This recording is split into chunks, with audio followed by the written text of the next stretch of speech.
Hey, what's up, everybody? Thanks again for stopping through to the channel, Tristan's Chronicles. Man, I appreciate you guys. You just don't know. You guys are some of the best. I mean, the best. And my DJ Cali. And my DJ Cali impression. The best followers, man. Community. And just people, bro. I appreciate y'all. So, thanks again for that. And you know how we do it on this channel. As always, let's get right to it. You know, when people find out that you've left Christianity, especially when you left it as a preacher, like I was for 20-something years, a fundamental evangelical charismatic preacher, when they find out that I left, so many questions began to go through their mind on why, what, who, and everything, right? They want to know, what the hell was this? And then, you know, they always have the comments of, oh, well, you really wasn't saved, or you really wasn't one of us. And then they throw in, well, since you left, where does your morality come from? And it always amazes me because they act as if that the Bible or the God of the Bible, even Jesus, was such a impeccable moral character in the story.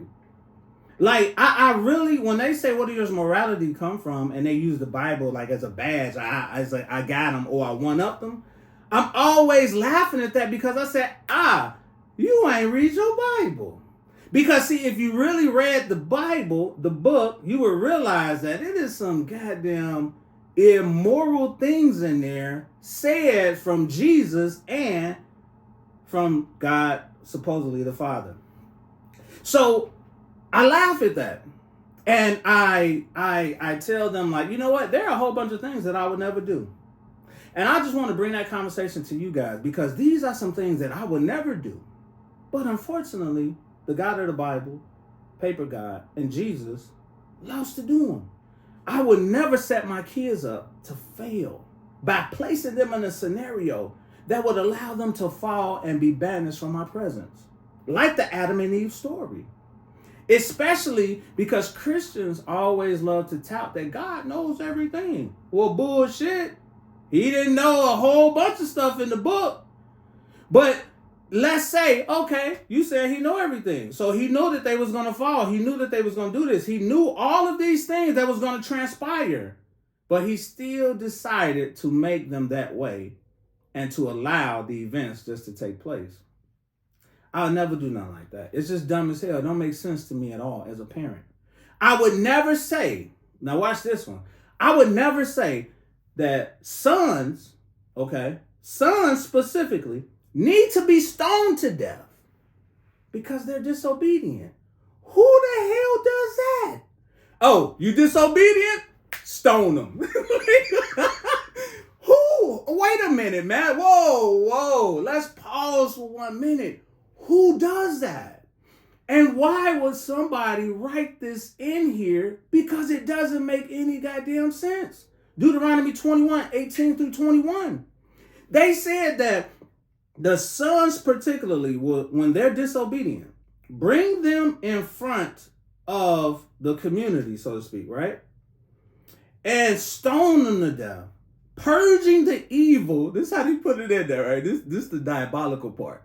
Purging the evil from your midst so that many will hear and fear. Purging the evil? That's your goddamn son. like the whole concept that some people are good and some people are evil in the sense where you need to purge them from among you, that is wicked beyond wickedness, man.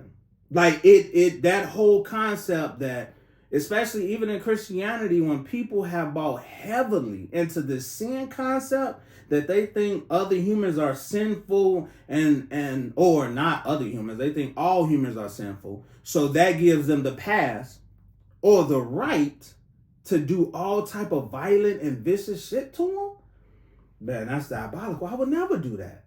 Never. But this is the behavior and the conclusions people come to because of the beliefs. Now, let's talk about this for a minute. Let's talk about that because think about it and let's go back. we've all that are grown, right? All of us that are grown have been teenagers before. We've hit that teenage stage. You know, the one where you think you know every damn thing. You know more than everybody. Can't nobody tell you a goddamn thing. You know that stage. Like, you was in that stage. Like, that's just a part of growing up. It's just a part of living life. So to say specifically, the disobedient and the rebellious sons need to be stoned to death, that is just, like, when you read it, how do people justify this madness, man? Go, hey, he don't want to obey, stone him. Like, purge the evil from among you. This is madness, bro. Complete madness. And when you really sit and like talk about this and walk this out, and you began to read, like, this is some immoral shit that's being commanded from a God in the Bible. Matter of fact, it's coming from Deuteronomy, the book of the law, the first 5 books of the Torah. Like, come on. Like, he's giving them instructions on what to do and how to live life in this community structure setup. It's crazy as hell. So when you think about that, it's wild.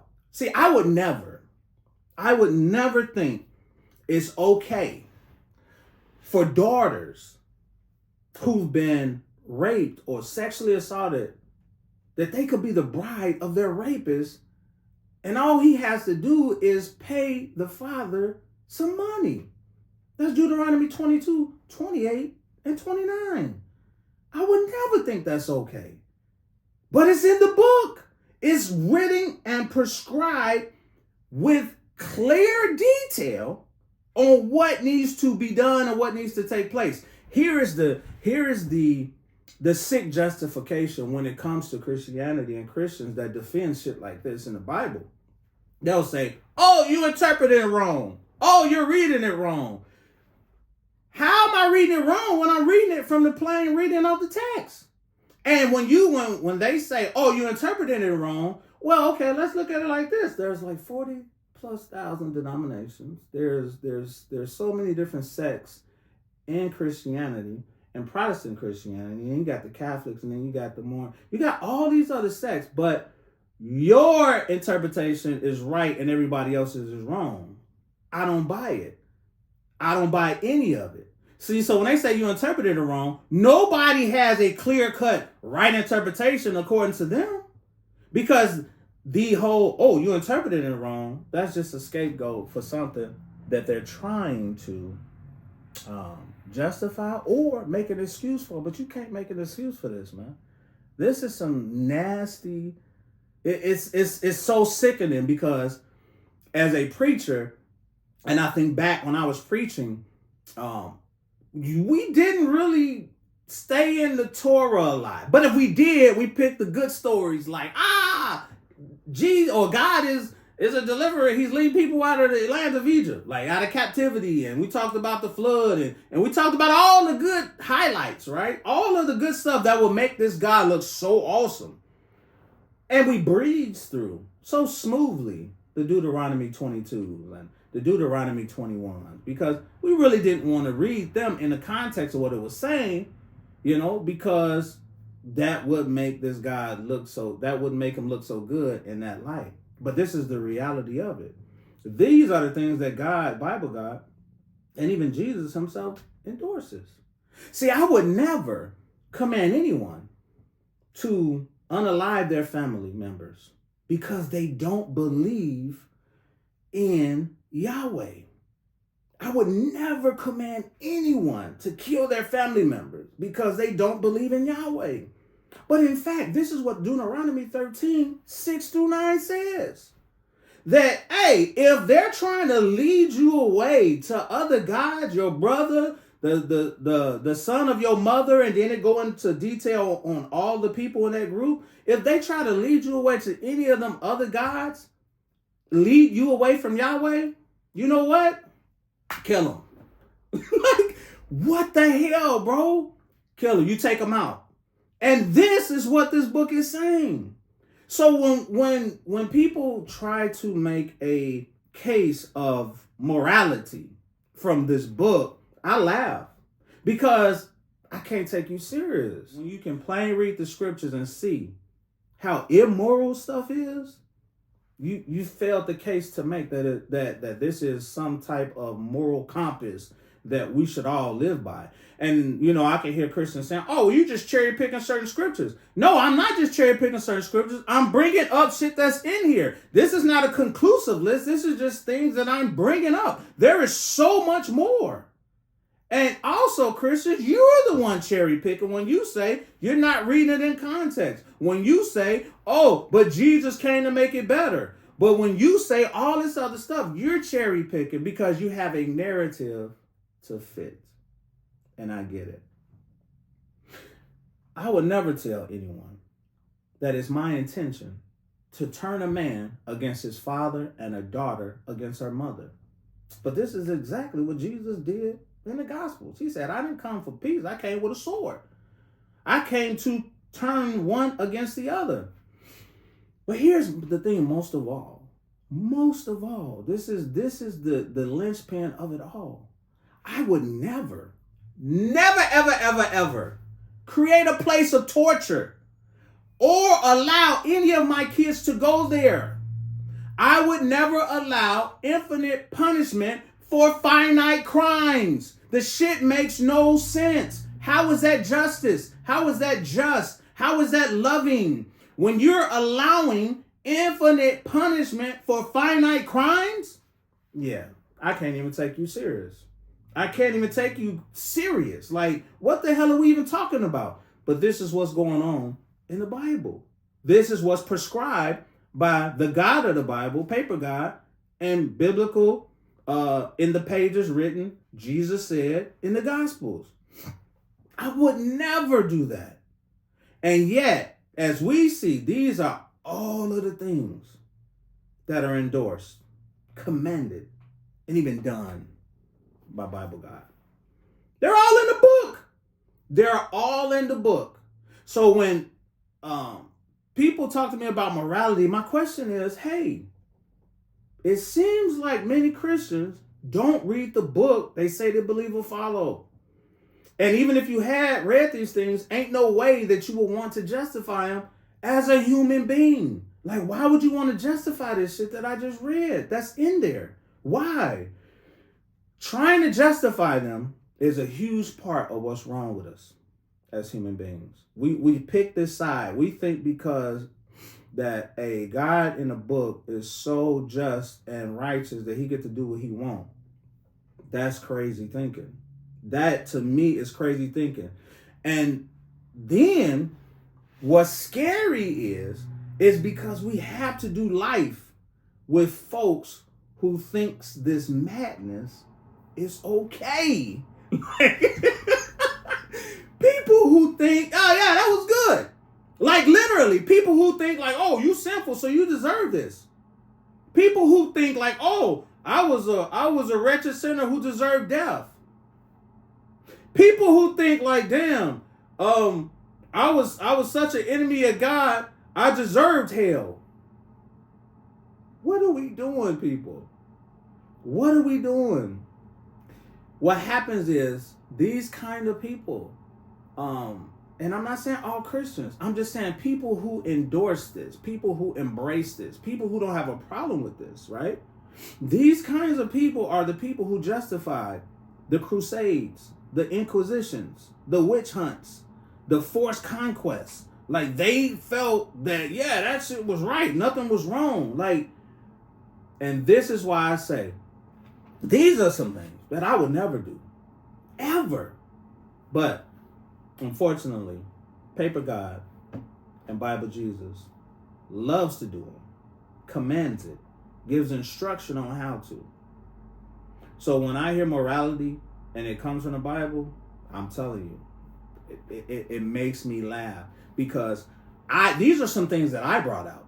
And some of you are watching and you already have a whole bunch of like 5 or 10 things that popped in your head that you read that was foul as hell. Or like, you like, yeah, that it ain't right. It's just crazy. So this notion that we are supposed to get morality, character, and all these things from the God of the Bible when there's so much immoral stuff in there that you could point out that invalidates the whole morality argument, bringing up that, yeah, I don't even take that serious. But what do you guys think? Let me know in the comment section. I said for me, I would never do nothing like this because it just doesn't make any goddamn sense in real world reality.